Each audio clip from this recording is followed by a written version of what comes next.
우리 다 같이 주의 말씀을 들어봅시다.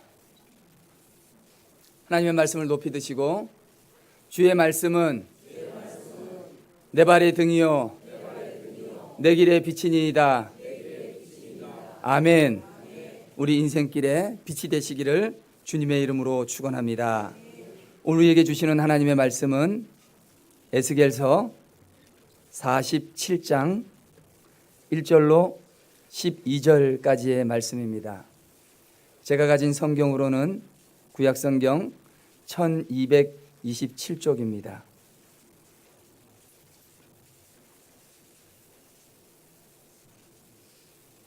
에스겔서 47장 1절로 12절 말씀을 봉독해 드립니다.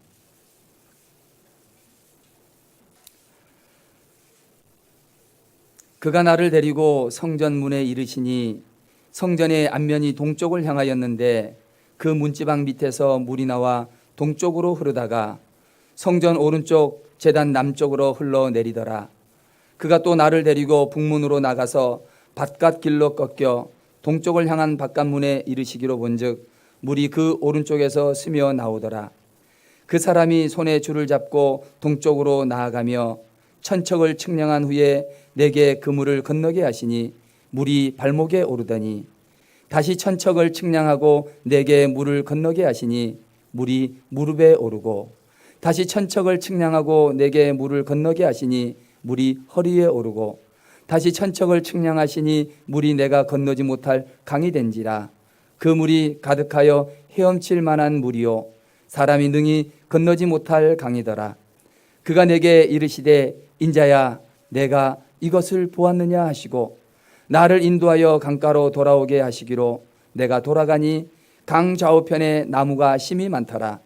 그가 내게 이르시되 이 물이 동쪽으로 향하여 흘러 아라바로 내려가서 바다에 이르리니 이 흘러내리는 물로 그 바다의 물이 되살아나리니 이 강물이 이르는 곳마다 번성하는 모든 생물이 살고 또 고기가 심이 많으리니 이 물이 흘러 들어가므로 바닷물이 되살아나겠고 이 강이 흐르는 각처의 모든 것이 살 것이며 또 이 강가에 어부가 설 것이니 엔게디에서부터 에네글라임까지 그 그물 치는 곳이 될 것이라.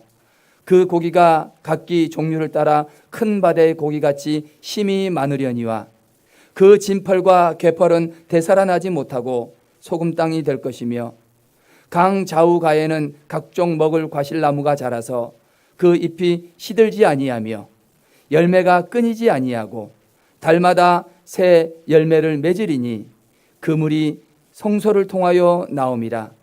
그 열매는 먹을 만하고 그 잎사귀는 약 재료가 되리라. 아멘. 철학자이고 사회 심리학자인 에리히 프롬이라는 사람은 인간을 향해서 호모 에스페란스라는 말을 사용했습니다. 호모 에스페란스라는 말은 호모라는 것은 사람이고요. 에스파란스라고 하는 것은 희망입니다. 그러니까 호모 에스파란스는 그건 희망의 사람이라는 뜻입니다. 사람을 희망의 사람이라고 말하는 까닭은 우리가 살면서 어떤 역경이나 어떤 고난을 만난다 할지라도 희망을 잃지 않고 살면은 반드시 반전의 기회가 돌아온다라는 거예요. 그래서 호모 에스파란스, 희망의 존재, 희망을 따라 사는 사람이라고 말하는 것입니다. 우리는 모두 희망을 가지고 있으면 결코 낙심하지 아니하고 반전의 기회를 가질 수 있다는 거예요. 그런데 오늘 우리가 읽은 본문 속에는 희망을 말하고 희망을 노래하기에는 너무나 절망적인 사람이 있습니다. 희망을 말하기에는 너무나 불행한 한 청년이 등장을 합니다. 오늘 우리가 읽고 있는 이 에스겔의 저자이기도 하고 주인공인 에스겔이 바로 그 청년입니다. 에스겔은 25세 젊디 젊은 나이에 나라가 전쟁에서 패함으로 다른 나라로 포로로 끌려온 청년입니다. 자기만 포로로 끌려온 것이 아니라 그 시대의 왕이었던 왕까지도 함께 포로로 끌려오고 말았습니다. 여러분, 저는 3.1운동이 10대, 20대 청년들이 주가 잃었다는 소리를 들어봤어요. 왜? 20대의 그 피 끓는 청년이 조국애가 넘치기 때문에 그래요. 그런데 오늘 이 에스겔이라고 하는 청년이, 그 젊은 청년이 왕과 함께 포로로 끌려왔는데요, 얼마나 피가 거꾸로 솟았을까요? 견딜 수 없는 거예요. 그럼에도 불구하고 어느 날 갑자기 사랑하는 아내가 세상을 떠난 것입니다. 사랑하는 아내가 세상을 떠났는데 하나님께서 하시는 말씀이, 에스겔아, 너 아내가 세상을 떠났다 할지라도 울지 말아라 하는 거예요. 아내가 떠났는데 울 수도 없습니다. 나라는 망해가고 있고 왕은 포로로 잡혀왔고 비참하게 살아갑니다. 절망 그 자체입니다. 포로로 사는 것도 절망인데 아내를 잃고 눈물조차 흘릴 수 없으니 뭐라 말할 수 없는 상황입니다. 실존주의 철학자인 키에르케고르는 절망은 죽음에 이르는 병이다, 그렇게 이야기를 합니다. 지금 에스겔은 죽음에 이르는 병, 그 병에 걸린 것입니다. 절망이라고 하는 죽음의 병에 에스겔이 걸렸다는 말입니다. 왜? 도저히 그 상황이 반전될 기미가 보이지 않기 때문이죠. 그런데 죽음의 이르는 병에 걸린 이 에스겔에게 하나님께서 환상을 보여주시는 거예요. 하루는 강가로 불러내더니 환상을 보여주기를 시작하는데요, 여러 가지 환상을 계속해서 보여주시는 거예요. 그리고 오늘 에스겔 47장의 환상을 보여주십니다. 하나님께서 여러 환상을 보여주셨는데 오늘 우리가 읽은 에스겔 47장에 나오는 이 환상은 이전에 보여주었던 환상하고는 전혀 다른 내용과 형식의 환상을 보여주는 거예요. 오늘 우리가 읽은 이 환상의 내용은 뭐냐면, 사실은 그 앞에 40장부터 연속적으로 이어지는 환상인데요, 47장의 내용만을 말씀드리면, 환상 중에 하나님께 이끌려서 성전 안으로 들어왔는데 성전의 문지방에서 아주 작은 물이 스며 나오더라는 것입니다. 아주 작은 양의 물이 스며 나오더니 그 스며 나온 물이 제단 옆을 스쳐서 성문 밖으로 그 물이 흘러가는 것입니다. 그 후에 한 사람이 1,000척을 측량하면서 매 측량할 때마다 거기를 가게 하고, 그리고 그 물들이 흘러갈 때마다 큰 강이 되는데 거기를 건너보라고 이야기를 하는 겁니다. 물은 점점 깊어지는데 1,000척을 측량하고 가서 거기를 건너가 보라 하니 그 물이 무릎에 흐르는 거예요. 그 물이 발목에서부터 흐르기를 시작합니다. 그리고 다시 1,000척을 측량해서 가보라 하니 이번에는 그 물이 은혜의 강물이 되어서 무릎까지 흐르고, 그 다음에 또다시 측량한 후에 가게 되니까 허리에 차고, 마지막에는 도저히 건널 수 없는 큰 강과 같이 되어서 헤엄을 쳐야만 건널 수 있는 큰 강이 되더라는 것입니다. 그런데 그렇게 물이 깊어지고 강물이 됐다는 것도 놀라운 일이지만, 가장 놀라운 사실은 그 성전에서 나온 물이 강물이 되어서 그 강물이 흘러가는 바다는 죽은 바다가 되살아나더라는 거예요.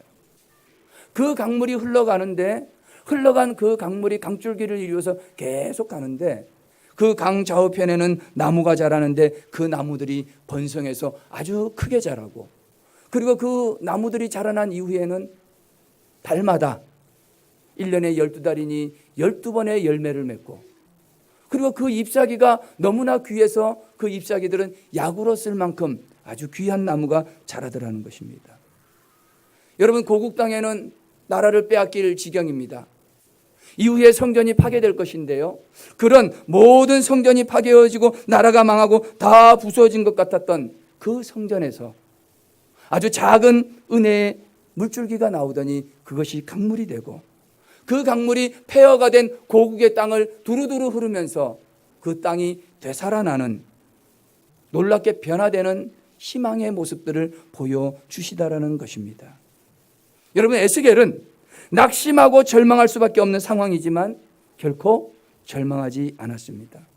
오히려 성전 문지방에서 나오는 그 작은 물줄기를 따라가면서 그 작은 물줄기가 점점 커져서 점점 깊어져서 은혜의 강물이 되어서 흐르는 것을 보면서 희망을 키워간 거예요. 절망 중에 있지만 강물이 커져가는 것을 보고 그 강물에 고국의 땅이 변화되어지는 것을 보면서 그 강물이 깊어짐에 따라 에스겔의 희망이 커지고 희망을 키워가고 있었던 것입니다. 죽음의 병에 걸렸던 에스겔이 희망을 키워가는 호모 에스페란스, 희망의 사람이 되었던 것입니다. 사랑하는 성도 여러분, 하나님을 믿는 한 그리스도인들에게는 절망이 없습니다. 에스겔이 붙잡고 있었던 것은 희망의 작은 물줄기였습니다. 희망의 작은 물줄기였지만 그 물줄기가 은혜의 강물이 되고 그 은혜의 강물이 흐르는 곳곳마다 놀라운 역사가 나타나는데, 오늘 우리의 삶이 절망이 가득 찼다 할지라도, 때때로 우리가 죽음에 이르는 병, 절망에 들었다, 병들었다 할지라도 그 은혜의 강물이 여러분 삶으로 흐르게 되어지시기를 주님의 이름으로 축원합니다. 여러분 삶뿐만이 아니라 여러분의 가정에, 여러분의 직장까지도 흐르게 되어지시기를 주의 이름으로 축원합니다. 저는 오늘 그래서 이 말씀을 좀 구체적으로 묵상을 하면서 주시는 은혜를 살펴보려고 합니다. 지금 제가 은혜의 강물을 말씀드리고 있는데요, 여러분 먼저 은혜의 강물을 맛보려면 우리는 그 은혜의 강물을 맞이할 수 있는 준비가 되어져 있어야 합니다. 은혜의 강물을 통해서 그 은혜의 강물을 맛보려면 준비가 필요하다는 것입니다. 오늘 우리가 47장 1절에서 12절까지의 말씀을 읽었는데, 오늘 본문의 내용도 중요합니다. 그러나 내용만큼 더 중요한 것이 있는데, 그것은 이 말씀이 기록되어져 있는 때, 환경, 시기가 매우 중요합니다. 아까 제가 모두에서 말씀을 드렸습니다. 에스겔은 25세 청년의 나이에 끌려왔다고 그랬습니다. 아직 나라가 다 망하지는 않았지만 곧 망해서 나라가 없어질 위기, 풍전등화의 위기라고 했습니다. 특별히 이 47장이 기록되어지고 이 47장의 환상을 볼 때 즈음에, 그때 이스라엘 나라의 형편이 어떠했냐면, 이스라엘의 느부갓네살과 그의 장수들이 많은 병사를 이끌고 와서 예루살렘 성을 포위를 하고, 포위를 하다가 나중에는 그 성의 성벽들을 다 헐어버리고, 사면에 성벽이 헐리자 이번에는 이스라엘 민족의 고관들의 집을 불태우기를 시작을 하고, 백성들은 죽음을 당하고, 그 나라의 왕은 두 눈이 뽑혀서 쇠사슬에 묶여서 끌려가고 있는 그런 상황입니다. 나라가 이제는 망할 형편이 아니라 완전히 다 망해버리고 만 것입니다. 청년 에스겔에게는 돌아갈 조국이 없습니다. 이 에스겔에게는 돌아갈 땅도 없습니다. 가장 믿고 의지했던 성전조차도 다 회파되어지고 무너져버리고 마른 것입니다. 바로 그 상황에서 이 에스겔 47장의 환상을 보여준 거예요. 다 무너진 그 상황에서 에스겔 47장의 환상을 보여주셨는데, 그 47장의 환상은 사실은 40장부터 이어지는 환상의 말씀입니다.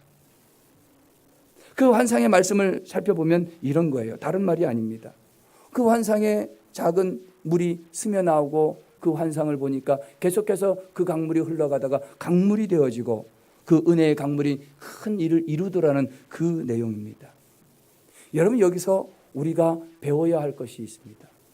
좀 전에 제가 말씀드릴 때 하나님의 성전에서 물이 스며 나오는데, 물이 스며 나오는 그 물의 양이 큰 물이 아니라는 것입니다. 스며 나온다, 물이 나온다, 그 물이 줄줄줄줄 흘러가는데요, 아주 손에 젖을까 말까 했던 작은 양의 물이 성전 문지방에서 나오는 것입니다. 그런데 중요한 것은 그 작은 물줄기가 나중에는 커다란 강이 되더라는 거예요. 나중에는 강에 가서 바다에 이를 만큼 큰 물이 되더라는 사실입니다. 여러분, 여기에 우리가 하나 짚고 넘어가야 할 굉장히 중요한 교훈이 있습니다. 그것은 아무리 작은 물줄기라 할지라도 그것이 은혜의 물줄기라고 하면 반드시 잡아야 될 줄로 믿습니다. 아무리 작은 것이라 할지라도 그것이 은혜의 기회라고 하면 우리는 그것을 놓치면 안 됩니다. 아무리 작은 은혜의 기회도요, 그건 은혜입니다. 여러분, 은혜가 작다고 해가지고 작은 은혜라 할지라도 그 은혜가 가지고 있는 능력이 작은 것은 결코 아니라는 사실입니다. 여러분, 오히려 작은 은혜가 놀라운 능력과 놀라운 일들을 행할 때가 있습니다. 그 작은 은혜의 기회, 여러분이 은혜 받을 수 있는 작은 기회들을 결코 놓치지 않기를 주님의 이름으로 축원합니다. 작은 은혜. 성전 문지방에서 스며 나오는 그 물. 더 중요한 게 있습니다. 그것은 뭐냐면 그 작은 은혜의 물줄기라 할지라도, 아무리 작고 사소한 것이라 할지라도 준비된 자에게만 부어진다는 것입니다.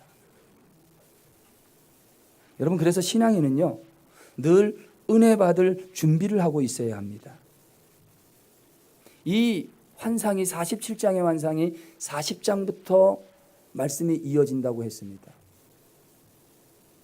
전반적인 내용을 설명해 주면요, 40장에서 환상이 시작되는데 그 환상의 내용이 성전이 재건되어지고 성전 안에 있는 부속물들이 채워지고 그 안에 있는 일들을 보여주시는 것입니다. 그런데 얼마나 질서정연하게 준비가 되는지 몰라요. 제일 먼저 성전의 외곽에 성전벽이 세워집니다. 그리고 그 성전벽에 문들이 세워집니다. 그 다음에 그 성전 문을 통과해서 안으로 들어오면 바깥들이 먼저 준비되어지고 그것을 보여주고, 그 바깥들을 보여주고 난 다음에는 안뜰을 보여줍니다. 안뜰을 보여주고 난 다음에는 안뜰에 있는 성전의 부속 건물을 보여줍니다. 그리고 난 다음에는 안으로 들어가서 성소와 지성소를 보여주고, 성소와 지성소를 보여준 이후에는 그 앞에 있는 성소 바로 앞에 있는 번제단을 보여주고, 번제단을 보여준 다음에는 그 번제단에서 제사를 집례할 수 있는 제사장에 대해서 말씀을 선포하고, 제사장에 대해서 말씀을 선포한 이후에는 그 제사장들이 어떻게 제사를 집례해야 될 것인가, 제사에 관한 법률을 말씀하고, 그 다음에 47장까지 그 내용이 진행이 되고, 그리고 47장 1절부터 성전 문지방에서 물이 스며 나오는 것을 보여주고 있습니다. 여러분, 제가 무엇을 말씀드리려고 하는 것입니까? 그것은 모든 것이 다 준비된 이후에야 성전 문지방에서 은혜의 물이 스며들더라 하는 것입니다. 은혜 받을 준비가 다 끝나니까 성전 문지방에서 은혜의 줄기가 솟아나고 그 은혜의 물줄기가 큰 강이 되는 것입니다. 여러분, 준비된 자에게 하나님이 은혜의 물줄기를 잡을 수 있는 기회를 주시는 것입니다. 은혜를 받을 때는 준비를 잘해야 되는 거예요.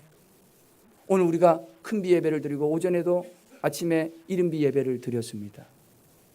여러분, 이 예배를 준비할 때 많은 분들이 이 예배가 은혜로운 예배가 될 수 있도록 준비하고 있습니다. 말씀을 전하는 자는 말씀으로 준비를 합니다. 찬양을 인도하시고 찬양을 하시는 형제 자매들도 준비를 하는 거예요. 뿐만이 아니라 예배를 안내하고 주차를 하고, 이 모든 것들이 다 준비되어져서 예배가 시작되어지고 말씀이 선포되어질 때에, 모든 준비가 잘 될 때에 이후에 하나님이 은혜를 부어주시는 거예요. 그래서 은혜를 전하는 자도 은혜를 받는 자도 모든 자들이 은혜를 받게 되는 줄로 믿습니다.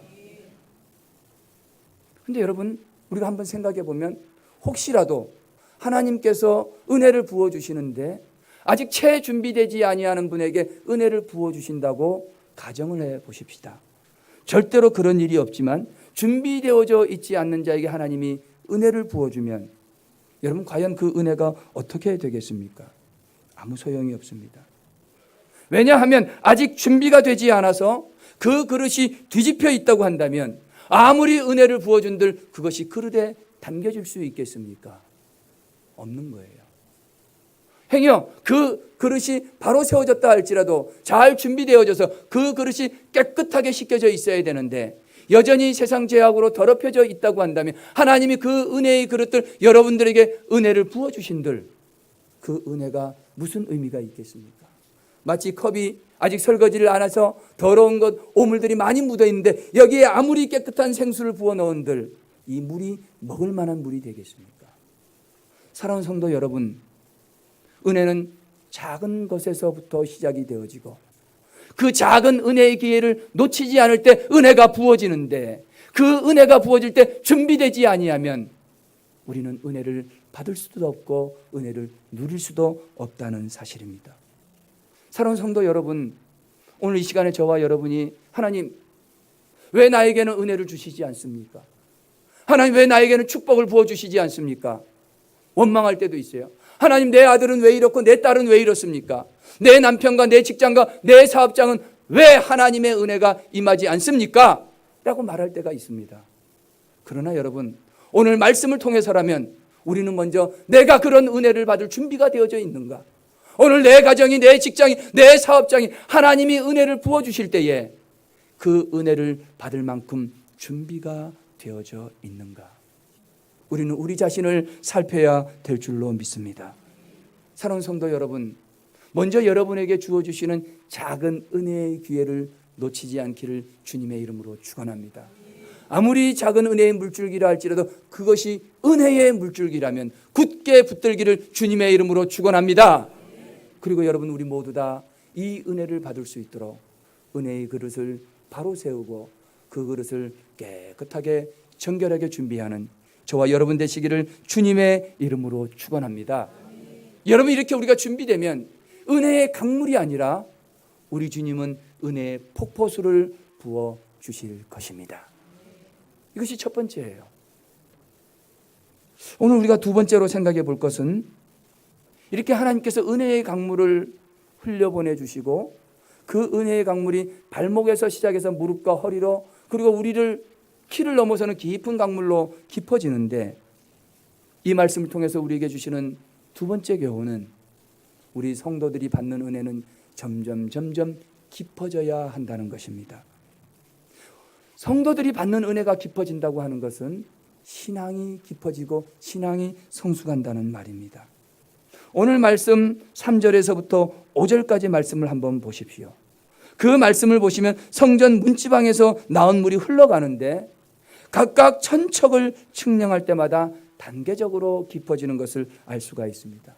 처음에 물이 스며나와 강물이 일어 성전 망막으로 흐르는데, 거기서 1,000척을 측량한 후에 가서 걸어보라 하니 그 물이 무릎에 닿았다고 이야기를 합니다. 다시 또 1,000척을 측량하니 거기까지 가니 이번에는 무릎이고, 또다시 1,000척을 측량하고 거기까지 가서 가보라 하니 그 물이 허리까지 찼다고 이야기를 합니다. 또다시 1,000척을 측량하고 가게 하니까 이번에는 그 은혜의 강물이 도저히 사람이 건널 수 없어서 헤엄을 쳐야만 갈 수 있는 아주 큰 은혜의 강물이 됐다는 것입니다. 무엇을 의미합니까? 성전에서부터 흘러나온 은혜, 그 은혜가 강물을 이루었을 때 그 강물은 점점 단계적으로 깊어지는 겁니다. 여러분, 이 말씀을 우리가 좀 생각해 보면 은혜의 강물이 깊어지는 것처럼 그 은혜를 체험하는 저와 여러분의 신앙도 깊어져야 된다는 사실입니다. 은혜의 강물이 발목 단계에서 발목 깊이로 계속되는 것이 아니라 그 강물이 점점 깊어지는데, 그 은혜의 강물을 체험하는 저와 여러분도 그 은혜의 깊이가 깊어져야 된다는 사실이에요. 처음에 은혜의 강물을 발목에서 체험했다고 한다면 그 다음에는 은혜의 강물을 무릎에서 체험할 수 있어야 됩니다. 무릎에서 은혜의 강물을 체험했으면 거기서 멈출 것이 아니라 이번에는 더 깊이 들어가서 허리까지 내 은혜가 찰 수 있도록 해야 하는 것입니다. 그리고 그 이상까지도 해야 합니다. 여러분의 은혜의 깊이가 점점 깊어지게 되시기를 주님의 이름으로 축원합니다. 여러분, 이 말씀을 보면요, 은혜의 깊이가 그 단계로 한 4단계 정도 되는 것을 우리는 발견하게 됩니다. 오늘 말씀 3절에서부터 보시면 첫 번째로 그 신앙의 상태, 은혜의 상태는 그 은혜의 강물이 발목까지 이르는 것을 볼 수 있습니다. 3절에 보면 그 사람이 손에 줄을 잡고 동쪽으로 나아가며 1,000척을 측량한 후에 내게 그 물을 건너게 하시니 물이 발목에 오르니 이야기합니다. 은혜가 발목까지 찬 사람입니다. 이 사람은 은혜의 강물이 발목까지 찼기에 굳이 이름을 붙이자면 발목 신자, 발목이 은혜 받은 성도라고 말할 수 있습니다. 여러분, 이 사람은 발목에 은혜를 받았으니 발목에 힘이 생기기를 시작합니다. 그 발목에 은혜를 받았기 때문에 발목이 왕성해지고 발걸음이 힘이 차고 발걸음으로 그 은혜 받은 바로 어디든지 마음껏 갈 수가 있습니다. 그렇게 갓 은혜를 받았으니 그 발목에 은혜를 받았으니 어디든지 가는 거예요. 갈 때 안 갈 때 다 가는 거예요. 그런데요, 여러분 한번 보십시오. 은혜의 강물이 발목 정도 찬다는 거예요. 발목까지 은혜가 차니까 거기를 걸어가면 어떤 일이 벌어지겠습니까?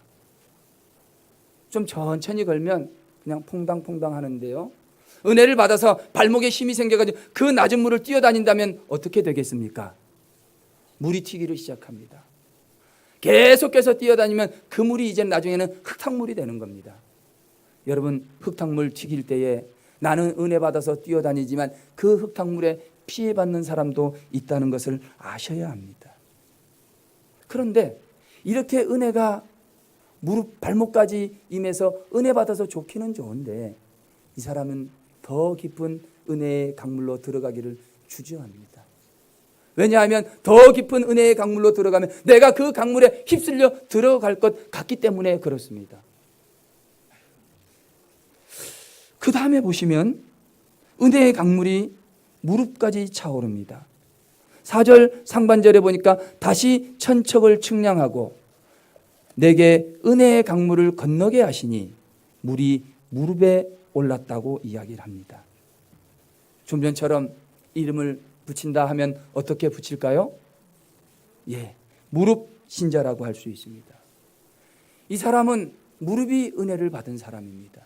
하나님의 은혜가 무릎까지 차올라서 하나님 앞에 어느 정도 무릎은 꿇을 줄 아는 사람이라는 것입니다. 무릎을 꿇는다는 것은 하나님 앞에 기도한다는 것입니다.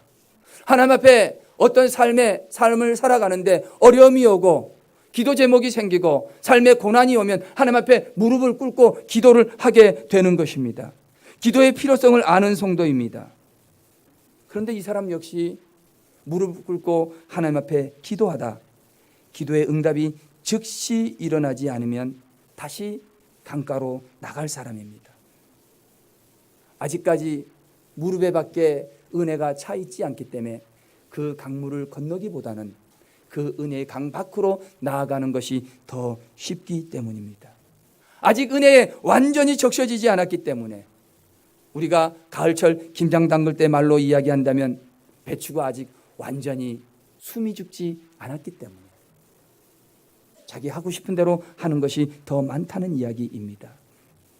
그 다음 단계는 성경은 뭐라고 이야기를 합니까? 4절 하반절에 보니까 은혜의 강물이 허리까지 차오른 사람입니다. 여러분, 이 사람은 또 굳이 이름을 붙이자면 어떤 신자로 부를 수 있겠습니까? 허리 신자, 발목 신자, 발목이 은혜 받고, 무릎 신자, 무릎이 은혜를 받고, 허리 신자. 여러분, 허리라고 하는 것은 사람의 중심입니다. 우리가 진리의 허리띠를 어디에 띠라고 이야기합니까? 허리에 띠라고. 왜요? 허리는 그 사람의 중심이고 허리가 넘어가면 모든 것이 넘어가기 때문입니다. 은혜의 강물이 점점 깊어져서 내가 은혜 속으로 허리의 깊이까지 은혜가 체험하게 되는데 내 삶의 중심이 하나님께 맡겨지긴 맡겨졌는데 여러분, 물을 건너다가 물이 허리쯤 차오르면 내 허리 밑으로는 내가 도저히 내 마음대로 움직여지지를 않습니다. 그러다 보니까 상체는 어떻게 하는 것입니까? 자기 마음대로 움직이는 거예요. 그의 팔도 마음대로 움직입니다. 그의 가슴도 마음대로, 그의 머리도 마음대로 생각하게 되어지는 거예요. 하나님께 온전히 받쳐지지 않고 하나님의 은혜 안에 온전히 적셔지지 않았기 때문에 그런 것입니다. 여차하면 물 밖으로 튀어갈 생각입니다.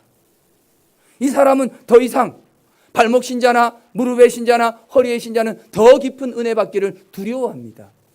왜 그런지 아십니까?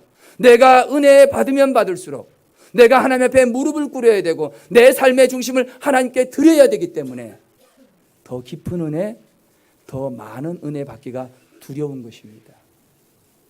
은혜를 많이 받으면 많이 받을수록 더 많이 헌신해야 될 줄로 생각하기 때문입니다. 은혜를 더 많이 받으면, 내가 은혜를 더 많이 받으면 많이 받을수록 더 많이 봉사해야 된다고 생각하기 때문입니다. 내가 이전에 은혜를 조금밖에 못 받았을 때는 괜찮았는데 은혜를 많이 받고 보니까, 은혜를 놀랍게 체험하다 보니까 하나님 앞에 많은 예물도 드리고 싶은 생각들이 생기는 것입니다. 그런데 육신으로는 아직 완전히 그 생각이 다 은혜에 적셔지지 않았기 때문에 자꾸 내가 은혜로 가려고 하는 거에 반작용으로 은혜의 강물 밖으로 나가려고 하는 마음들이 생기는 것이죠. 자, 그런데 마지막 네 번째 은혜의 강물이 어떻게 됩니까? 5절 말씀에 보면 다시 천척을 측량하니 건너지 못할 강이 되었다. 오직 헤엄을 쳐야만 건너야 할 물이 되고 사람이 능히 건널 수 없다고 기록을 합니다. 여러분, 이런 신자를 무엇이라고 부를 수 있겠습니까? 사실 여러분, 이 정도 은혜를 체험한 성도라고 한다면, 아까 배추를 말씀드렸는데요, 이 정도 은혜를 체험하면 김장을 담글 때 우리 어머니들이 아주 소금물에다가 배추를 담가서 완전히 뭐가 죽어요? 숨이 죽어요. 숨통이 끊어진 거예요. 나는 죽고 내 자아도 죽고 내 고집도 죽고 내 육신까지 다 죽어서 이제 온전히 내가 산 것 아니요 내 안에 그리스도가 사시게 되는 것입니다. 나는 죽고 예수님만 살아있는 거예요. 갈라디아서 2장 20절 말씀에 내가 그리스도와 함께 십자가에 못 박혔나니 그런즉 이제는 내가 사는 것이 아니요 오직 내 안에 그리스도께서 사신 것이라. 이제 내가 육체 가운데 사는 것은 나를 사랑하사 나를 위하여 자기 자신을 버리신 하나님의 아들을 믿는 믿음 안에서 사는 것이라. 여러분, 우리의 신앙이, 우리의 믿음이, 우리의 은혜가 어디까지 깊어지고 어디까지 성장하셔야 되겠습니까? 사랑하는 성도 여러분, 오늘 여러분들은 어떤 성도입니까? 오늘 여러분들은 신앙의 어떤 단계에 머물러 있습니까? 여러분 은혜가 무릎 정도 은혜 받아서 여기저기 참팡참팡거리면서 기쁘고 즐겁게 마치 어린아이처럼 뛰놀고 있는 그런 신앙의 단계입니까? 아니면 무릎까지 은혜를 받아서 하나님 앞에 무릎 꿇고 기도하는 그 정도의 신앙의 단계입니까? 아니면 삶의 중심을 하나님께 바쳐야지. 아니면 여러분이 온전히 은혜의 강물에 적셔져서 여러분들은 다 죽고 오직 그리스도만 살아있는, 나는 죽고 예수로만 살아있는 그런 성도이십니까? 저는 이 시간 간절히 바라기는 사랑 우리 한마음 성도 여러분, 더 깊은 은혜의 바다로, 은혜의 강물로 들어가기를 주저하지 않기를 주님의 이름으로 축원합니다. 내가 지금 무릎에 있다면 우리 허리까지 들어갑시다. 내가 지금 발목까지 은혜를 받았다면 무릎까지 하나님 앞에 은혜의 강물로 들어갑시다. 더 깊은 은혜를 받고 더 깊은 은혜를 체험하기를 두려워하지 맙시다. 내가 하나님 앞에 은혜를 받고 더 많이 봉사하고 더 많이 헌신하고 더 많은 물질을 드려야 된다라는 그런 생각을 두려워하지 않기를 주님의 이름으로 축원합니다. 그래서 여러분, 우리가 은혜에 적셔진 성도, 은혜에 푹 잠겨진 성도, 나는 죽고 예수님만 사는 그런 성도님들이 다 되시기를 주님의 이름으로 축원합니다. 마지막 세 번째입니다. 오늘 본문이 주는 교훈이 6절에서 12절까지의 말씀입니다. 다 읽지는 않습니다. 이 말씀의 내용을 보면 이제 큰 강물이 되어서 강물이 흘러가는데 바다로 흘러가니까 바닷물이 되살아납니다. 바닷물이 되살아나니까 큰 물고기들이 모이기를 시작하고 그 모인 물고기를 그물로 잡을 수 있을 만큼 많은 물고기가 모였기에 어부들이 서게 되어지고, 그 물이 강물로 흘러서 강가에 올라가 보니까 나무가 자라게 되는데 그 나무가 크게 잘 자란 실한 나무가 되어서 열매를 맺고, 그 열매는 한 번 맺고 마는 것이 아니라 매달 1년 12달 12번의 열매를 맺고 잎사귀까지 버릴 것이 없이 모두 다 쓸만한 그런 나무가 되더라 하는 것입니다. 사랑하는 성도 여러분, 이것이 오늘 우리에게 말하는 것이 무엇입니까? 은혜의 강물이 흐르는 곳에는 살리는 역사가 나타나더라는 것입니다. 은혜의 강물이 가니까 살아나더라는 것입니다. 사실 여기 아라바를 지나서 바다로 들어간다고 했을 때 그 바다는 사해바다를 이야기합니다. 사해바다는 어떤 바다입니까? 죽음의 바다입니다. 그 죽음의 바다에 은혜의 강물이 들어가니까 그 강물이, 그 바다가 살게 되더라는 겁니다. 사실 이 사해는 바다는 아닌데요, 이스라엘 민족들은 그것을 사해, 죽음의 바다라고 부릅니다. 여러분, 은혜의 강물이 흘러갔을 때 그 은혜의 강물이 흘러가는 곳에는 죽음이 사라지고 생명의 역사가 나타나게 되는 줄로 믿습니다. 여러분, 오늘 우리는, 저와 여러분이 만약에 은혜의 강물이 적셔져서 우리가 그리스도 안에 온전히 적셔져서 나는 죽고 예수님만 살아나는 그런 성도라고 한다면, 여러분 그 은혜의 강물을 여러분 가정으로 흐르게 하셔야 합니다. 여러분이 은혜를 받아서 은혜에 푹 적셔진 성도라고 한다면 그 은혜의 강물이 여러분 직장과 여러분 사업장과 여러분 삶의 터전으로 흐르게 해야 하는 것입니다. 왜냐하면 그 강물이 흐르는 곳에 살리는 역사, 죽었던 것이 살아나고 죽은 영혼이 살아나고 낙심한 영혼이 희망을 얻고 생명을 얻는 놀라운 역사가 있기 때문에 오늘 우리는 그 은혜의 강물을 흐르게 해야 합니다. 사랑하는 성도 여러분, 이 은혜의 강물이 여러분 가정으로 흐르게 하시기를 주님의 이름으로 축원합니다. 그 은혜의 강물이 우리 가정으로 갈 때 우리의 자녀들이 살아날 것입니다. 그 은혜의 강물이 우리의 가정으로 흐를 때 우리의 남편과 우리의 아내가 병든 영혼이, 아픈 영혼이, 아니 아픈 육체들이 살아나게 될 줄로 믿습니다. 그뿐이 아닙니다. 그 은혜의 강물을 체험한 저와 여러분은 그 은혜의 강물을 우리의 직장으로, 우리의 사업장으로 흐르게 해야 합니다. 살리는 역사가 있기 때문에, 변화시키는 역사가 있기 때문에, 회복의 역사가 있기 때문에 오늘 우리는 그 은혜의 강물을 우리의 삶의 모든 관계된 영역 위에 흐르게 해야 하는 것입니다. 사랑하는 성도 여러분, 은혜의 강물이 흐르게 하시기를 바랍니다. 은혜의 강물을 흘리게 하시기를 주님의 이름으로 축원합니다. 그래서 저와 여러분이 가는 곳곳마다 그 은혜의 강물이 닿는 곳마다, 가정이 됐든지 직장이 됐든지 사업장이 됐든지 학교가 됐든지 그 어디가 됐든지 생명의 역사, 살리는 역사, 새 생명의 역사가 나타나게 되시기를 주의 이름으로 축원합니다. 기도하십시다. 하나님 아버지, 감사합니다. 오늘도 성전 문지방에서 시작된 작은 은혜의 물줄기가 큰 강물을 이루고 그 강물이 닿는 곳마다 놀라운 역사가 나타나는데, 주님, 오늘 우리가 그 강물을 받을 수 있는 준비가 된 자 되게 하여 주옵소서. 은혜의 강물을 체험할 수 있는 준비를 우리에게 허락하여 주옵소서. 작은 은혜의 물줄기라도 놓치지 않고 은혜의 기회를 꼭 붙드는 성도님들 되게 하여 주시옵소서. 그리고 그 은혜의 강물을 받을 준비를 잘해서 주시는 은혜가 넘쳐나게 될 줄로 믿습니다.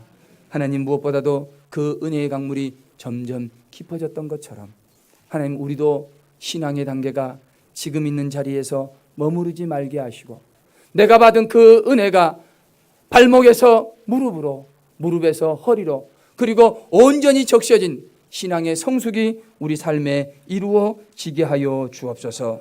하나님, 무엇보다도 이 강물이 가는 곳곳마다 생명의 역사, 살리는 역사가 나타났으니 주님, 우리 모두가 은혜에 적셔진 자 되게 하여 주셔서 그 은혜의 강물을 흐르게 하여서 가정이 살고 직장이 살고 우리의 사업장이 살고 모든 닿는 곳마다 생명의 역사가 이루어지게 하여 주옵소서. 감사를 드리며 예수님의 이름으로 기도합니다. 아멘.